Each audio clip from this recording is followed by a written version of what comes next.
How do you mean? Sorry. Okay. You mean Yes, you can compete? be competitive. Okay, correct. No, you can because Yeah. because is there anything wrong with the reference? You only look at the non-halal shop in order to know the market price of the 1 kilo meat, Yeah. 1 kilo beef, how much? But that's really comparing apples with pears. That's how you say in Swedish, right? So, for example, the two products are not same in their construction. One is halal, the other one is not. Now, they are not the same products. How are you going to compete with those products in the same market? One price should be very different to the other price because the fundamentals of the product are very, very dissimilar. So my argument, and a lot of other people's argument, is that why isn't there a new system? Yeah, exactly, some benchmark. Okay, I will give the answer. Okay, firstly, I would like for us to think about the analogy again. So the halal meat come from the slaughter, non-halal, non-slaughter. Very different approach, very different process. That is how Islamic ban and conventional ban. Islamic ban through a slaughtered process by their contracts, by their tenets of the contract, cornerstone of the contract must be met. The Sharia advisory will double check this and that and so on and so forth. That is slaughtering process for the Islamic ban. But what about the pricing? The pricing in Islam, it's open for you to make a price that can be accepted by the buyer. As simple as that. Because this is commercial transaction. In Islamic law, al-aslu fil mu'amalat al-iltifatu ila al-ma'ani. That is the Islamic legal maxim. The original rulings in every commercial transaction rulings in Islam will have to refer to the objectives and not a specific, not to the specific action by the prophets. Because we have to follow the prophets in each action if it is in fiqh worship, in worshiping Allah, in prayer. We cannot just alter the prayer to be different from the prophets. That is not acceptable. But in fiqh mu'amalat, in commercial transaction, it is accepted as long as you maintain no riba, no this, no that. Okay? So in here, in Islam, if you want to make a pricing, Ibn Taymiyyah, for example, the great Islamic scholar, say in his book Al-Hisbah, the pricing is accepted to be different because of various reasons. For example, if you want to purchase a thing, an item, at a country which suffering a war at that time, that war will make the price higher, right? That is accepted. And Ibn Taymiyyah also said, if you want to purchase anything by using another currency, other currencies, that will be higher as well. So that is all accepted norms in this world and commercial transaction, and that is also acceptable from the Islamic perspective. Secondly, when I give the analogy to the reference, so you are saying, why not we have our own reference benchmark? Okay? Islamic bankers say, good, show me the benchmark. Okay, some Islamic banks try to do that. What happened is that the public cannot recognize and cannot understand it properly. That is the impediment. The investor, for example, if you want to purchase a bond, all investors already equip themselves. This one, these are how many bips, how many basis points, blah, blah, blah, blah. They already know. If sukuk, if bond, with 8% of return, healthy. But you want to propose in the market, but you are still at the infant level, you want to propose something very different. Okay, our benchmark is ijarah rate. So the investor will say, ijarah rate is your reference point. I cannot understand. So that I will not, I'm out. So that is the challenge. Okay? That is the challenge. Islamic scholars, Sharia scholars, love to have the Islamic benchmark. And international Islamic University of Malaysia, some of our scholars try to propose some benchmark by using ijarah rate, because ijarah rate is clearly real economic, right or not? Because ijarah based on demand and supply, ijarah meaning a leasing rate. Okay, leasing rate in this zone, in that zone, in this area is different. So if you purchase the house in this, okay, we refer to this zone, the leasing rate is like this, so we will calculate our profit based on that leasing rate, so we will know. We will just not bother about the interest rate, correct? Yeah. That is healthy. But in order to do that, you have to educate the public as well. Right. That is really challenging. Yeah. Just like our discussion today. You see, we have we have maybe thousands of Muslims in Sweden, right? Yeah. But it's very difficult for us to get and to educate them at one time. You see, our discussion today is just 20% today. It's very difficult. So, as a gradual step for Islamic Bank, they have to match. For example, they have to match, at least to match the conventional by referring to the conventional interest rate, so that the people will immediately understand. Okay, this is your rate. Wow, competitive. If you come out the ijarah rate, I don't know whether or not you are competitive or not. But don't you get the sort of an argument against it that, because it's mimicking the conventional banking fundamentals, for example, interest rate, that there is no fundamental difference in the economy? I don't think that is fundamental.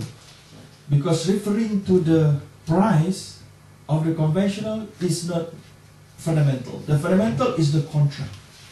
Just like this, okay? When a guy marry a woman, the fundamental is the contract.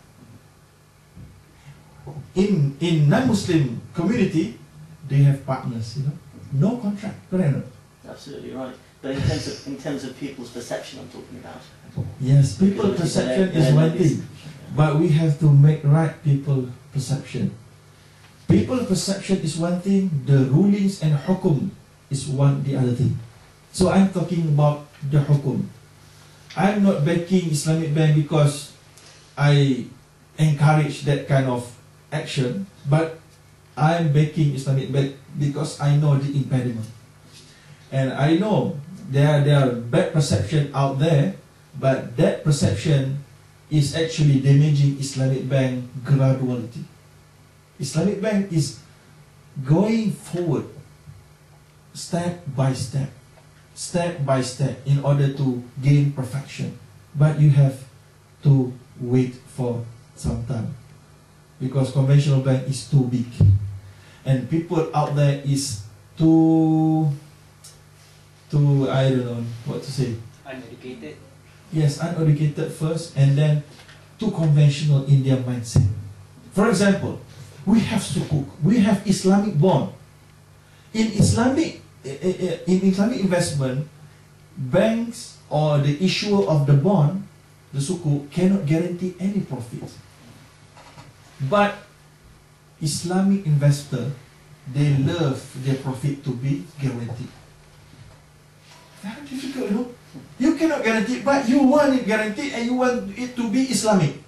Hey, if you want to be Islamic, it's not guaranteed. But no, I want it to be Islamic and guaranteed. So you have to face this kind of challenges. So for Sharia scholars, we have to look at a big picture in order to say that is fake Islamic bank, backdoor riba or not. If you say that is a backdoor riba, you are not looking at the big picture of the people. You are looking at the bank's management only. That is not correct. Bank's management have to look at the people, at the legal framework, at the legal entity, at the red tapes here and there. Only then you will know why Islamic Bank have to do that. in the Islamic legal magazine, they are saying, Al-hukmu ala shay' far'un an tasawwuri. In order for you to be able to issue a accurate ruling, you have to know a big picture of the matter. Only then you will be able to issue accurate fatwa. Okay? So now we want to learn a little bit in the in maybe 30 minutes or 15 minutes. Riba. What is riba? Okay, riba, this is too academic. I don't think I prefer this kind of presentation, but I can say like this. Okay, before I think we have to understand that Allah strongly condemns and prohibits riba, because Allah SWT say, observe your duty to Allah and give up what remains from usury if you are true believers. So all Sharia scholars know this, and all of them trying very hard, put their effort, many hours, 1,000 hours, in order to meet Allah's requirement in the banking system. Okay?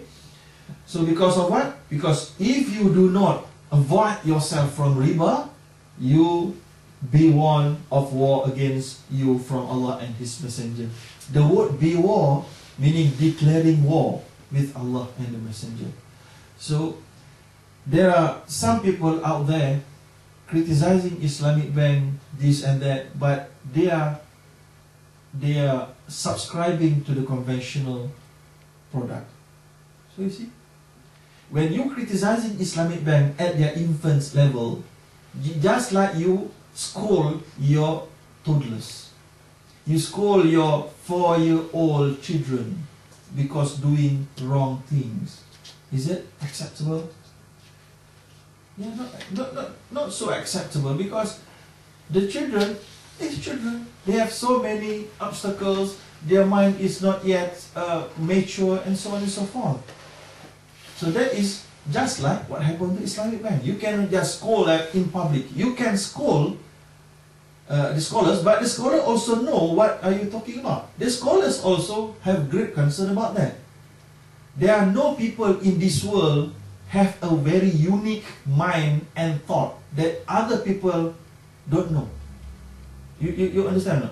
So meaning, if you are criticizing Islamic Bank, you say, okay, why Islamic Bank do this, that? Are you saying that only you yourself know about that? The other people don't realize about the problem? Come on now. We are all normal people. At what level, maybe you are a very intellectual people, genius people, that there will be another people already have that kind of thought. And scholars always know about all this criticism.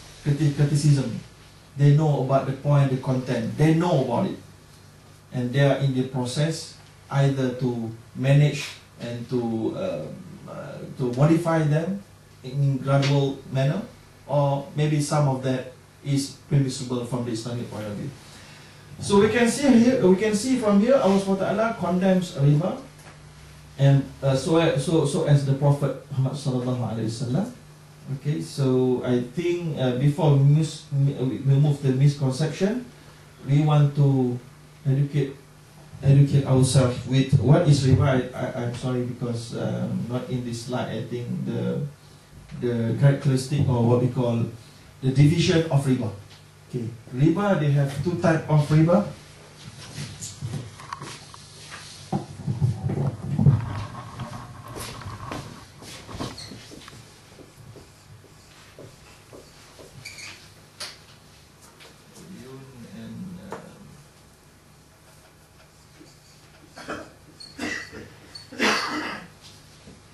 Okay, the first type of riba called riba duyun.